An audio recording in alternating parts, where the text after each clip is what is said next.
টানা 3 দিনের ভারী বর্ষণে উত্তর ত্রিপুরার কৈলাসহর মহকুমার বিস্তীর্ণ এলাকা জলমগ্ন হয়ে পড়েছে। বাঁধ ভেঙে যাওয়ার আশঙ্কায় স্থানীয়দের মধ্যে আতঙ্ক দেখা দিয়েছে। ঘটনার খবর পেয়ে এলাকাটি পরিদর্শন যান বিধায়ক বীরজিৎ সিনহা সহ প্রশাসনিক আধিকারিকরা।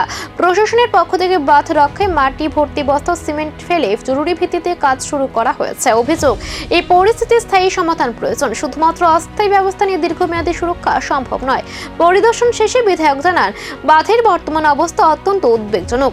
তিনি বলেন, দ্রুত যুদ্ধকালীন তৎপরতায় কাজ না করলে পরিস্থিতি আরো ভয়াবহ হতে পারে।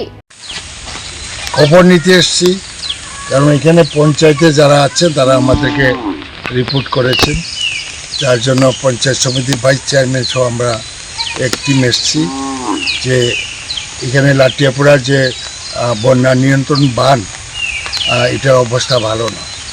প্রত্যেক বছরই মানুষ আতঙ্কে থাকে, এই এরিয়ার মানুষ। শুধু এই এরিয়া না, এখানে বাঁধটা ভাঙলে অনেক গ্রাম প্লাবিত হবে। সেই জন্য যুদ্ধকালীন পরিস্থিতিতে এই কাজটা করা দরকার। কয়েকটা বোল্ডার ফেলে, কিছু বালু কয়েকটা বস্তা ফেলে এটা রক্ষা হবে না, আমরা যা দেখেছি।